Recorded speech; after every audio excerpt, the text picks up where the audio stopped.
నేను ఈ పరీక్షలో ఎలా నెగ్గాలబ్బా? నారాయణ నారాయణ నారాయణ నారాయణ. ఏమిటి వినాయక అంత దిగులుగా ఉన్నావు? ఏమీ లేదు నారదా, తండ్రి గారు పెట్టిన పరీక్షలో ఎలా నెగ్గాలా అని ఆలోచిస్తున్నాను. ఏమిటా పరీక్ష వినాయక? మా సోదరుల్లో ఎవరైతే ముందుగా భూమండల ప్రదక్షిణ చేసి వస్తారో వారికి ఘనాధిపత్యం ప్రసాదిస్తానని తండ్రి గారు చెప్పారు. ఓ సంతేనా? నారాయణ నారాయణ. మీ తల్లిదండ్రుల చుట్టూ ప్రదక్షిణాలు చేసిన భూమండలం చుట్టూ ప్రదక్షిణాలు చేసినట్లే. సరే నారదా, నేను వెళ్ళి నా తల్లిదండ్రులైన పార్వతీ పరమేశ్వరులకు ప్రదక్షిణాలు చేస్తాను.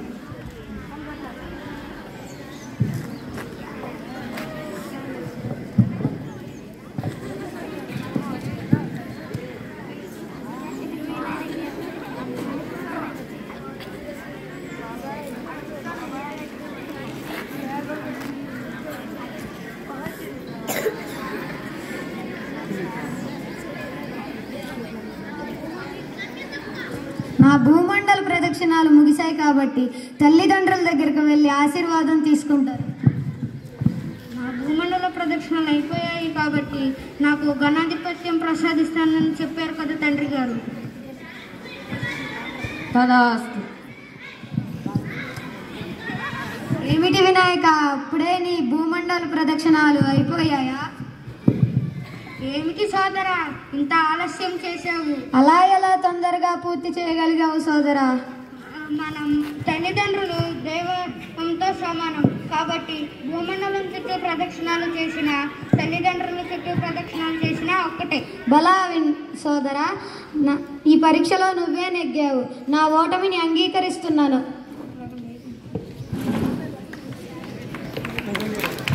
చూసారా, ఈ కథ సూక్తి ఏమంటే మనం ఎన్ని ప్రదేశాలు తిరిగి మనం ఎన్ని భాషలు నేర్చుకున్నా కానీ మనం తిరిగి మన మాతృభాషను గౌరవించాలి. చూసినట్లలో మొత్తం తిరిగి వచ్చిన చివరికి జన్మనిచ్చిన మాతృమూర్తి దగ్గరికే వచ్చాడు కుమారస్వామి. అలా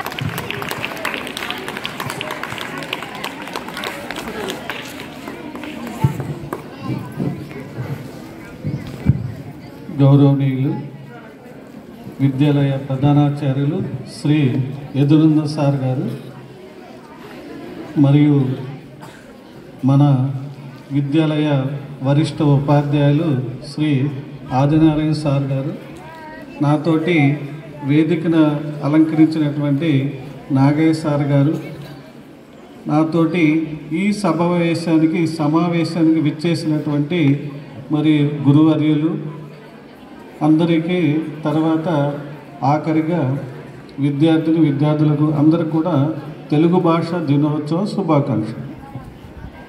ప్రియమైన విద్యార్థులారా, మనం ఇక్కడ రెండు విషయాలు తెలుసుకోవాలి. ఒకటేంటంటే, ఒకప్పుడు కేవలం గ్రాంధిక భాషలో ఉన్నటువంటి తెలుగు భాషను తెలుగులోకి, అంటే మన వ్యవహారిక భాషలోకి తీసుకురావడానికి మరి గిడుగు రామమూర్తి పంతులు గారు ప్రయత్నం వల్లే ఈ రోజున మనము ఈ ఆగస్టు 29వ తారీఖున మనం తెలుగు భాష దినోత్సవం జరుపుకుంటున్నాం.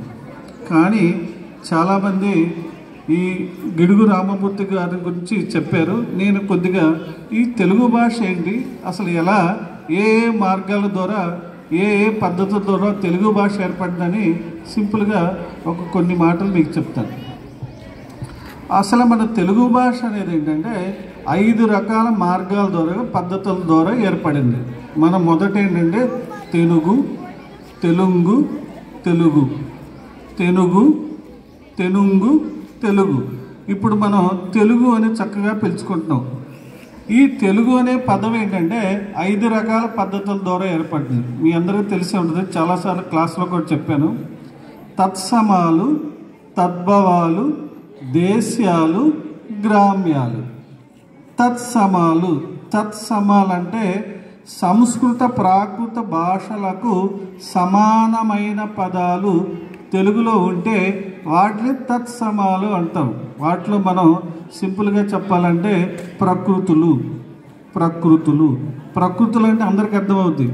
మన పాఠ్య పుస్తకాల్లో కూడా ప్రకృతులు అనేవి అందరికీ ఉంటాయి అన్నమాట, అన్ని పుస్తకాల్లో ఉంటాయి. అలాగే తద్భవాలంటే సంస్కృత ప్రాకృత భాషల నుండి పుట్టిన పదాలు. సంస్కృత భాష అంటే అందరికీ తెలిసిన భాషే, కానీ ప్రస్తుతానికి ఈ ప్రాకృత భాషను వాడుకలో లేదు. ఒకప్పుడు అంతఃపురాల్లో రాజులు రాణులు వాళ్ళకు ఉండేటువంటి చెలికత్తులు సేవకులు ఈ ప్రాకృత భాషను మాట్లాడేవాడు. వేరే భాష మాట్లాడొచ్చంటే ఇదొక రకమైన కోడ్ భాష, కోడ్ లాంగ్వేజ్. అంటే మనం మాట్లాడే భాషకి ఇతరులకు అర్థం కాకుండా ఉండటానికి ఆ భాషను మాత్రమే మాట్లాడేవాడు. అలాంటి ప్రాకృత భాష సంస్కృత భాషల నుంచి ఈ తత్సమాలు తద్భావాలు అంటారు. అందుకని మీ అందరికీ తెలుసు ఈ ప్రకృతులు అంటే తత్సమాలు అంటే ప్రకృతులు. మనం ప్రకృతిలో రాజు అంటాం, రాజు. దానికి వికృతి అండి ఏంటిది? రేడు, ఇది వికృతి. అలాగే మనం అంటాం విద్య అనే పదం ఉంది, దానికి వికృతి అండి విద్యే. ఇలాగనమాట సంస్కృత ప్రాకృత భాషల నుండి పుట్టిన పదాలు తత్సమాలు. అలాగే తద్భావాలు అంటే ఏంటంటే సంస్కృత ప్రాకృత భాష సమానమైనవి అని చెప్పుకుంటాం. అలాగే దేశ్యాలు, దేశ్యాలు అంటే మందే త్రిలింగ దేశం. 3 లింగాల మధ్య ఉన్నటువంటి ప్రదేశాన్ని త్రిలింగ దేశం. లింగాలు అంటే శివక్షేత్రాలు. లింగాలు అంటే ఏంటి? శివక్షేత్రాలు. ఏంటి అవి శివక్షేత్రాలు? శ్రీశైలం, కాళేశ్వరం, ద్రాక్షారామం. ఈ 3 శివక్షేత్రాల మధ్య మాట్లాడేటువంటి భాష త్రిలింగ భాష. అందుకనే మన పూర్వ ముఖ్యమంత్రి గారు ఎన్టీ రామారావు గారు ఆ త్రిలింగ భాష అనేటువంటి వ్యవహారంలో ఒక సినిమా కూడా తీశారు, త్రిలింగ భాష. ఇకపోతే 4వది ఏంటంటే దేశ్యాలు. దేశ్యాలు అంటే ఏంటంటే మనకు వాడుక భాషలో మాట్లాడేటువంటి పదాలు. మనం ఎలా మాట్లాడతాం? రా రా రా అంటాం, కుకో కుకో అంటాం, పో పో అంటాం. ఇలాంటి పదాలు అన్నమాట. వీటికంటూ ప్రత్యేకమైనటువంటి విధానం రాయటం అంటూ ఏముండదు, కేవలం మాట్లాడటం వారికి అర్థం కావడానికి మాత్రమే. రా రా రా అంటాం అంటే రండి అని, కుకో కుకో అంటాం కూర్చోండి అని, పో పో పో అంటాం వెళ్ళండి అని. ఇలాంటి భాషలన్నీ కూడా వ్యవహారిక భాషలో వస్తాయన్నమాట. దీన్ని ఏమంటే పామరులు మాట్లాడేటువంటి భాష. పామరులు పండితులు అంటే చదువుకున్నటువంటి వాళ్ళు, చదువు రానటువంటి వాళ్ళు పామరులు అంటారు. ఇక 5వది ఏంటంటే అన్య దేశాలు అంటారు. తత్సమాలు తద్భవాలు దేశాలు గ్రామ్యాలు అన్య దేశాలు అంటే మనం అందరం కూడా చాలా భాషలు నేర్చుకుంటారు. మీరే ఉన్నారనుకో తెలుగు నేర్చుకుంటారు, ఇంగ్లీష్ నేర్చుకుంటారు, హిందీ నేర్చుకుంటారు. కొంతమంది వేరే ప్రాంతాలకు వెళ్తే ఈ రకరకాల భాషలు కూడా వస్తాయి. అన్య దేశాలు అంటే ఇతర భాషల యొక్క ప్రభావం మన భాష మీద పడుతుంది. సపోజ్ మీ అందరికీ తెలిసే ఉంటుంది. దీన్ని మనం ఏమంటాం? అందరూ ఎంతమంది అంటున్నారు? నిజంగా మీరు చేయలేదండి. ఎంతమంది రోజు మీరు దీన్ని కలము అంటున్నారు? అందరూ పెన్నే అంటాం. అందరూ ఏమంటాం? పెన్. కానీ దాన్ని పెన్ను అంటే తెలుగు అయిపోయింది. పెన్నల్లా పెన్ను అంటే తెలిపోయింది. మనందరికీ సైకిల్ అంటే తెలుసు, సైకిల్. ఈ సైకిల్ని తెలుగులో ఏం మాట్లాడాలి? సైకిల్ అనే మాట్లాడతాం. కానీ ఎంతమంది పిల్లలకి తెలుసు ద్విచక్ర వాహనం అని? మనం అంటామా? ద్విచక్ర వాహనము వస్తుంది పక్కకి వెళ్ళి అని అంటామా? ద్విచక్ర వాహనం మనం ఏమంటాం? సైకిల్ అని అంటాం. అలాగే మనం రైల్వే స్టేషన్కి వెళ్ళామనుకోండి, మనం ట్రైన్ వస్తుంది, రైలు వచ్చిందని ఎలా ఇంగ్లీష్ పదాలే మాట్లాడతాం. కానీ అక్కడ మాత్రం తెలుగుని ఏమని మాట్లాడే స్వచ్ఛంగా ట్రైన్ని ఏమంటాం మనం? రైలు బండి అంటున్నాం. రైలు బండి పెడితే రైలు బండి అయిపోయింది. అది బండి కాదు, అదేంటంటే ధూమ శకటకము. ఏంటది? ధూమ శకటకం. మనం రైల్వే స్టేషన్కి వెళ్ళి పలక్నామా ధూమ శకటకం ఎప్పుడు వస్తుందని చెప్తాడా? ఈడెవరు పిచ్చోళ్ళలాగా ఉన్నారు, ఇక్కడ విశాఖపట్నం నుంచి వచ్చింది అనుకుంటారు. ఈ పలక్నామా ధూమ శకటకం అంటే అది తెలియదు మనకి. అసలు పామర్లకు అసలే తెలియదు. అది కేవలం రైలు అని తెలుసు, రైలు. ఇంకా చదువుకుంటే ట్రైన్. పలక్నామా ట్రైన్ ఎప్పుడు వస్తుందండి, లేదా రైలు ఎప్పుడు వస్తుంది, ఇలా మాట్లాడతామండి. కాబట్టి ఇలాంటి పదాల ద్వారా మన తెలుగు భాష ఏర్పడింది. అందుకనే గిడుగు రామమూర్తి గారు మనం చేసేటువంటి ప్రతి పనిలోనూ, చదివేటువంటి ప్రతి విషయంలోనూ తెలుగు భాష వ్యవహారం ఉండాలనే ఉద్దేశంతో ఆయన పోరాటాలు జరిపాడు. అందుకనే ముఖ్యంగా మనం తెలుసుకోవాల్సింది ఏంటంటే ప్రపంచ దేశాల్లో 6700 భాషల వరకు మాట్లాడుతున్నారు. దాంట్లో ముఖ్యంగా ఈ చెప్పుకోదలిసింది ఏంటంటే మన భాష తెలుగు భాష. తెలుగు భాష అనేది ఎప్పటికీ ఏంటంటే ప్రపంచ భాషల్లో ఎక్కువ వర్ణమాల కలిగినటువంటి భాష, ఎక్కువ వర్ణమాల, ఎక్కువ అక్షరాలు కలిగినటువంటి భాష. 56 అక్షరాలు కలిగినటువంటి భాష మన తెలుగు భాష. ఇంతకంటే ఎక్కువ వర్ణమాల కలిగినటువంటి భాష ఈ ప్రపంచంలో ఏ భాష లేదు. కాబట్టి ప్రియమైన విద్యార్థులారా, ఈ సందర్భంగా మరి తెలుగు భాష యొక్క ఆవశ్యకతను అందరూ కూడా గుర్తించి ఇతర భాషలు మాట్లాడాలి, నేర్చుకోవాలి. కానీ మనం ఎదటవాడు తెలుగువారు అయినప్పుడు తెలుగులోనే చక్కగా మాట్లాడేటువంటి సంస్కృతిని మనం అలవర్చుకోవాలని ఈ తెలుగు భాష దినోత్సవంగా మీ అందరినీ ప్రత్యేకంగా కోరుచున్నాను. జై హింద్. ఉదయాల్లో నాటిపోయేలా మన తెలుగు ఉపాధ్యాయులు జేపీ ప్రసాద్ గారు మనందరి తరఫున హృదయపూర్వక ధన్యవాదములు. మన తెలుగు ఇంటి పేర్లలోనే చరిత్ర ఉంది. ఆ ఇంటి పేర్ల కథనాన్ని వినిపించబోతున్నారు మన తెలుగు పంతులమ్మ సంయుక్త గారు.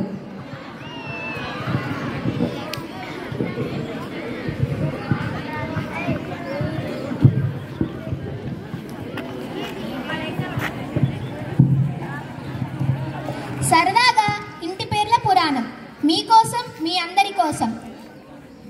తెలుగు మాస్టారా మజాకానా? తెలుగు మాస్టారు వచ్చి రాగానే హాజరు పట్టి అందుకున్నారు. కలం తీసి దాని మూత తీసి దాన్ని ఓసారి అలవోకగా వదిలించి ఓనమాల ఓంకారం, ఉపస్థితి పంతులమ్మ, అచ్చుతప్పుల అప్పలాచారి, ఉపస్థితి పంతులమ్మ, ఉత్పలవాల ఉమాదేవి, చంపకమాల చంచలమ్మ, శార్దూలం శాంతమ్మ, మత్తేపుల మంగమ్మ, మత్తకోకిల మహేశ్వరి, కందపత్యం కామేశ్వరి, తేటగీతల తొరయ్య, ఎత్తిప్రాసల ఎల్లమ్మ, అనుప్రాసల అనంతమ్మ, అంత్యప్రాసల అప్పలమ్మ, విభక్తుల వినాయకరావు, సీసాల సీనయ్య, ఎత్తుగీతుల వెంకటయ్య, శ్లేషల శేషాచలం, కూనిరాగం కుటుంబరావు, వ్యాకరణం వసంతమ్మ, ఛందస్సుల చంటి, వచన కవితల వంగపండు, హైకూల హైమావతి, ఆరుద్ర పదాల ఆరుముగం, గ్రామీకం గరుడాచలం, వ్యవహారాల వాసుదేవ్, పరిశాల పాపయ్య శాస్త్రి,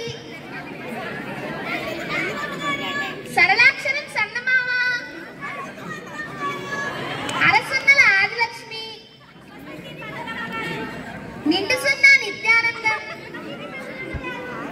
అరుణాసిక అప్పారావు, శకటరేఫల శంకరమ్మ, గురువుల గుండురావు, లఘువుల లక్ష్మమ్మ, ప్రకృతుల ప్రభాకర్ రావు, వికృతుల వీరాస్వామి, నామవాచకం నందకుమారి, విశేషణాల వీరభద్రయ్య, సర్వనామాల సంగీతరావు, భగనం భాస్కరయ్య, సగనం సారయ్య, తగనం తాయారమ్మ, రగనం రంగాచారి, మగనం మావుల్లమ్మ, యగనం యాదగిరి, నగనం నాగేంద్ర, జగనం జానకమ్మ, పద్యరచన పరమానందం,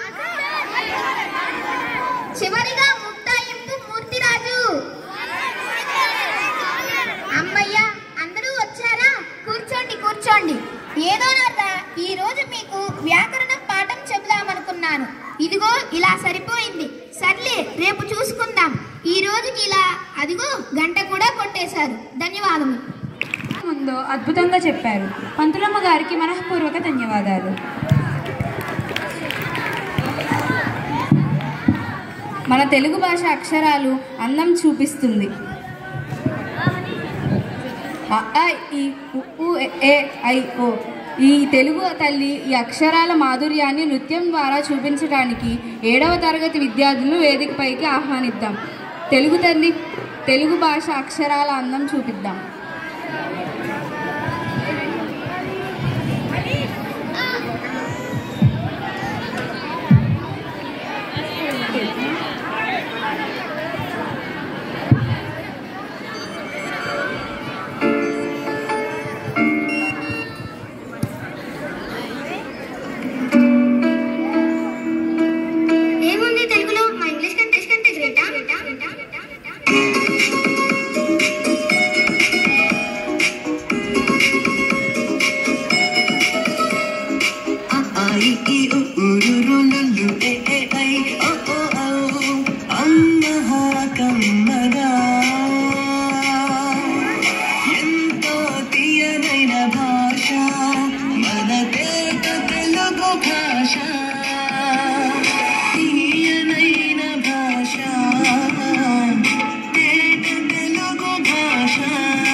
తినగవేము తీయనుండు సాధనమున పనులు సమకూరు ధరలోన విశ్వదాభిరామ వినురవేమ.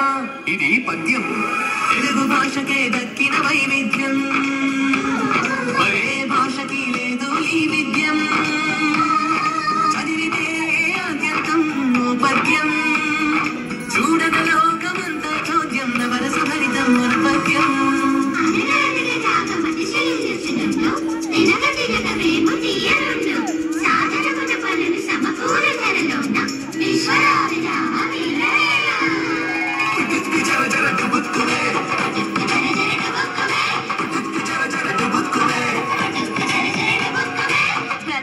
What is this putukku jara jara tupukku mein? I don't understand. Please explain. Katha samita samita katha. Katalo samita samitalo katha samitalo katha katalo samita. ఇంటి పైన గుమ్మడి పాదు కాసేనంట కాయలెన్నో, గుమ్మడి కాయలెన్నో. పెరటిలోన మొక్కలకై వచ్చేనంట మేక ఒకటి, దొంగ మేక ఒకటి.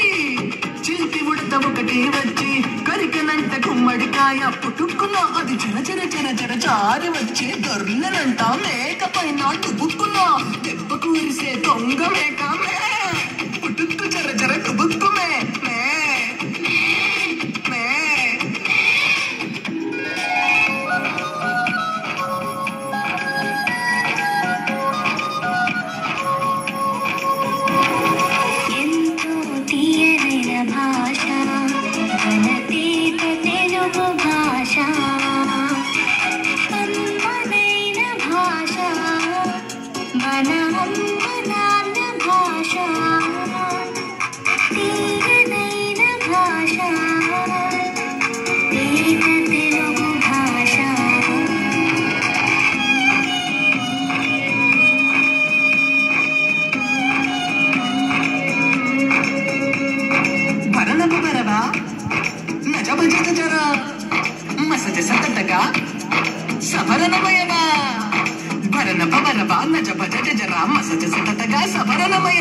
Anaya, what is that? Bara bara ba ba naja ba ja ja ja.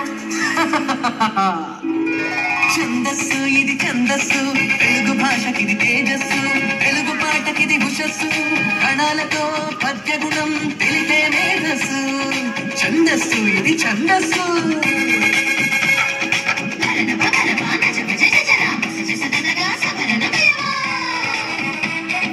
అడిగెదనని కడుబడి జని అడిగిన తన మగడు నుడువడని నడయుడుగన్. తడసిడి ముడి తడబడ అడుగిడి నడుగిడ దిచడి మనడుగిడి నడలం అలంకారం స్త్రీ అలంకారం అందం చందం భాషాలంకారం శబ్దం అర్థం స్త్రీ అలంకారం అందం చందం భాషాలంకారం శబ్దం అర్థం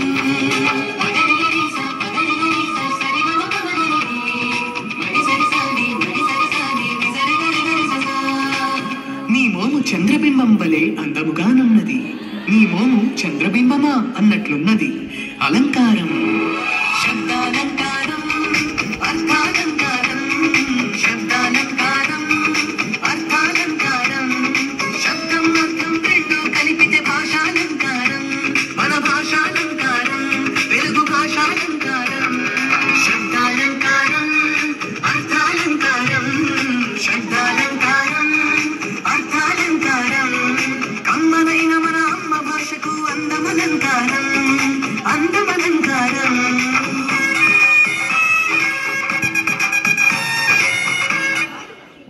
చాలా చక్కటి నృత్యం అక్షరాల కాంతుల వేడుకల్లో మన తెలుగు తల్లిదనాన్ని చుక్కల్లో జాబిల్లి అందాన్ని ప్రతిబింబించే అద్భుతమైన నృత్యాన్ని మనల్ని ఆస్వాదింపజేసేందుకు 6వ తరగతి చిట్టి చెల్లెమ్మలను వేదికపైకి మనఃపూర్వకంగా ఆహ్వానిస్తున్నాను.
క్షమించాలి, మన కార్యక్రమాలు ఇంకా చాలా ఉన్నాయి, కానీ మనకు సమయం లేని కారణంగా, పైగా మీ కడుపులో గొక్కుతూ ఉంటుంది కదా, ఆకలిస్తుంది కదా, మీరు అపాలి.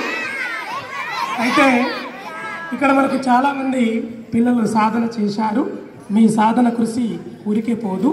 మీకు ఏదో ఒక రోజు ఖచ్చితంగా మీ కార్యక్రమాన్ని చూసి అందరూ ఆస్వాదిస్తారు. Thank you.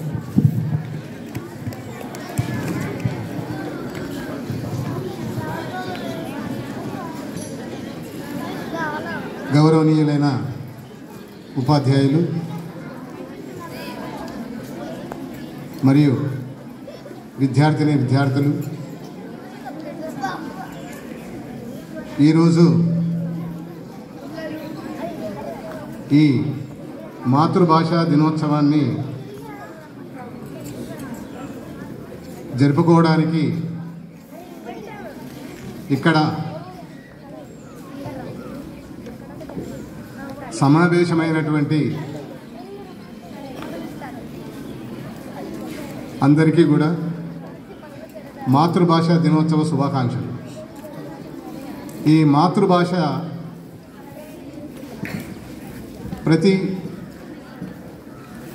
కమ్యూనిటీకి, ప్రతి దేశానికి రకరకాలైనటువంటి మాతృభాషలు ఉంటాయి. కానీ మన తెలుగు ప్రాంతానికి వచ్చి తెలుగు అనేటువంటిది మనకి మాతృభాష. ఈ తెలుగు భాషలో మనకి వివిధ రకాలైన మాండలికాలు ఉన్నాయి. కానీ ఎన్ని రకాలైన మాండలికాలు ఉన్నా కూడా తెలుగు భాష ఒక్కటే. మీరు ఒక ఏరియాలో ఉండేటువంటి వారు ఒక రకమైనటువంటి యాసతో మాట్లాడతారు, ఇంకొక ఏరియాలో ఉండేవాళ్ళు ఇంకొక రకమైన యాసతో మాట్లాడతారు. యాస వివిధ రకాలుగా ఉన్నా కూడా మన భాష మాత్రం తెలుగు. ఎందుకు మాతృభాషగా ఎందుకు తెలుగు భాషను మనం ఇక్కడ ఈరోజు మనం మాతృభాష దినోత్సవంగా జరుపుకుంటామంటే మన యొక్క భావాలని వ్యక్తీకరించడానికి సులువైనటువంటి మాధ్యమం వచ్చేసి మాతృభాష. ఎందుకంటే మనం ఎన్ని భాషలు నేర్చుకున్నా మన మాతృభాషలో ఉన్నటువంటి సౌలభ్యం మనకి మిగతా భాషల్లో ఉండదు. ఎందుకంటే మన భావ వ్యక్తీకరణ అనేటువంటిది తెలుగు భాషలో మనం చాలా స్పష్టంగా, ఆహ్లాదంగా, ఇతరులకు వినసంపుగా మనం మాట్లాడగలం. కానీ ప్రస్తుత ఈ పాశ్చాత్య పోకడలు అనేటువంటివి ఎక్కువై తెలుగు భాష అనేటువంటిది రాను రాను కనుమరుగయ్యేటువంటి పరిస్థితి ఏర్పడింది. ఎందుకంటే ప్రస్తుతం ఒక 10వ తరగతి విద్యార్థికి కూడా తెలుగులో అక్షరాలు సరిగ్గా రాయటం కానీ, ఆ తెలుగు భాషను ఉచ్చరించడం కానీ తెలియదు. చాలామందికి తెలియదు.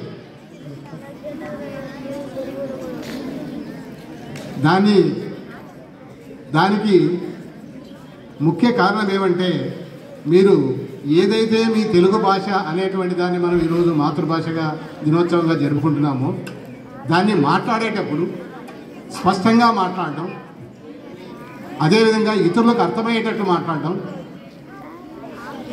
దాంట్లో ఏ విధమైనటువంటి బూతు మాటలు మాట్లాడకుండా తెలుగులో మాట్లాడేటప్పుడు ఒకరికొకరు మాట్లాడేటువంటి సమయంలో ఇతరులను గౌరవిస్తూ మాట్లాడాలి. అది ఒక భాష యొక్క గొప్పతనం. మీరు మన భారతదేశానికి, మన ఆంధ్రప్రదేశ్కు ముఖ్యమంత్రిగా వ్యవహరించినటువంటి ఎన్టీ రామారావు గారు మీకు అందరికీ తెలుసు. మన ఎన్నో సంవత్సరాలు కాంగ్రెస్ పాలనలో మన ఆంధ్రప్రదేశ్ అనేటువంటిది ఉన్న సమయంలో తెలుగువారి యొక్క గొప్పతనాన్ని చాటాలి, నార్త్ సైడు తెలుగు వాళ్ళకి సరైన గుర్తింపు లేదు అనేటువంటి సమయంలో ఎన్టీ రామారావు గారు, నందమూరి తారక రామారావు గారు తెలుగుదేశం అనేటువంటి ఒక పార్టీని పెట్టి చాలా తక్కువ సమయంలో ఆ పార్టీని ముందుకు తీసుకొచ్చి ముఖ్యమంత్రిగా మన ఆంధ్రప్రదేశ్కు ముఖ్యమంత్రి వారు అయి మన తెలుగు భాష యొక్క ఔన్నత్యాన్ని ఢిల్లీ లెవెల్లో వినిపించడం జరిగింది. అతను మాట్లాడేటప్పుడు చిన్నలైనా పెద్దలైనా, అంటే 6th క్లాస్ అంటే చిన్న పిల్లవాడితోనైనా వాళ్ళకైనా అతను ఏవండి, రండి, కూర్చోండి అనే మాట్లాడతాడు. మీరు గుర్తుపెట్టుకోండి ఒకసారి. ముఖ్యమంత్రి స్టేజ్లో ఉన్నా కూడా ఎవరిని పిలిచినా ఒక మామూలు బాయ్, వాటర్ సర్వ్ చేసేటువంటి బాయ్ను కూడా అతను యూజ్ చేసేటువంటి పదం వచ్చేసి రండి, మీరు కూర్చోండి, మీరు అది తీసుకురండి అనేటువంటి మాట వాడతారు. అంటే మీరు అర్థం చేసుకోండి, తెలుగు అనేటువంటిది మనం మాట్లాడే భాష, ఉచ్చరించేటువంటి పదాల మీదే ఆధారపడుతుంది. అంతేగాని మనం తెలుగు మాట్లాడాం దరిద్రమైన మాటలు మాట్లాడుతూ ఎదుటి వాళ్ళకి అసహ్యంగా అనిపించేటువంటి భాష మాట్లాడడం వల్ల ఉపయోగం లేదు. మంచి భాష మాట్లాడండి, ఇతరులకు అర్థమయ్యేటట్టు మాట్లాడండి. ఎప్పుడైతే మీరు మంచి భాషని మాట్లాడతారో ఎదుటి వాళ్ళ దగ్గర నుంచి అసంకల్పితంగా మీకు మర్యాద అనేటువంటిది దక్కుతుంది. గుర్తుపెట్టుకోండి. మీరు చెడు మాటలు మాట్లాడడం వల్ల మీరు గొప్పగా ఫీల్ అవ్వచ్చు, కానీ దానివల్ల రోజు రోజుకు మీ యొక్క వ్యక్తిత్వం అనేటువంటిది దిగజారిపోతుంది. తెలుగు మాతృభాష, ఈరోజు తెలుగు మాతృభాషని మీరు శ్రీకృష్ణదేవరాయలు దేశ భాషలందు తెలుగు లెస్స అని అన్నాడనేటువంటిది చాలా వరకు మీ అందరికీ తెలుసు. ఎందుకు ఆ పదాన్ని శ్రీకృష్ణదేవరాయలు ఉచ్చరించాడంటే తెలుగు యుగంలోన ఆ విధమైనటువంటి గొప్పతనం ఉంది. అందులోనూ మన తెలుగు ప్రజలకి, తెలుగు సాహిత్యానికి, తెలుగు కవులకి మాత్రమే సొంతమైనటువంటి ఒక ప్రక్రియ ఉంది. అదే పద్య కావ్యం. పద్యము అనేటువంటిది ఇతర ఏ భాషల్లోనూ లేదు, ఒక్క తెలుగు భాషలోనే ఉంది. ఆ తెలుగు భాషలో ఉన్నటువంటి ఈ పద్య కవిత్వాన్ని ఎంతోమంది కవులు వాళ్ళ యొక్క ప్రజ్ఞా పాఠవాలతో ముందుకు తీసుకువెళ్ళారు, ప్రస్తుతానికి కూడా తీసుకువెళ్తున్నారు. కానీ ఈ ప్రజెంట్ జనరేషను దాన్ని గుర్తించట్లేదు. మీరు ఖచ్చితంగా తెలుగు భాషని మీరు కాపాడాలి అంటే, తెలుగు భాష యొక్క ఔన్నత్యాన్ని పెంపొందించాలంటే మీరు తెలుగు భాషని మీరు స్పష్టంగా పలకడం, స్పష్టంగా ఉచ్చరించడం అనేటువంటిది నేర్చుకోవాలని ఈ సందర్భంగా కోరుతూ, ఈ కార్యక్రమాన్ని జయప్రదంగా నిర్వహించడానికి కారకులైనటువంటి తెలుగు డిపార్ట్మెంట్ టీచర్స్ ఇద్దరికి కూడా, నాగయ్య సారు మరియు ప్రసాద్ సార్ గారికి, అదేవిధంగా మన ఈ కార్యక్రమానికి తమ వంతు ప్రోత్సాహాన్ని ఇచ్చినటువంటి ఇతర ఉపాధ్యాయులకు మరియు మన ఈ విద్యార్థులు, ఈరోజు ప్రోగ్రాం నిర్వహించినటువంటి కార్యక్రమంలో పాల్గొన్నటువంటి వాళ్ళకు కూడా ఈ సందర్భంగా ధన్యవాదాలు తెలుపుతూ నేను విరమిస్తున్నాను. జై హింద్, జై భారత్.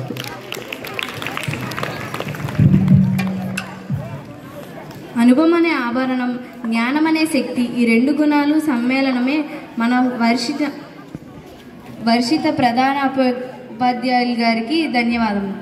మాతృభాష ప్రాధాన్యం, విద్యార్థి జీవిత విలువల గురించి అమూల్యమైన ఆలోచనలు మనతో పంచుకున్నందుకు హృదయపూర్వక ధన్యవాదములు. అందరూ మెస్కి బయలుదేరండి.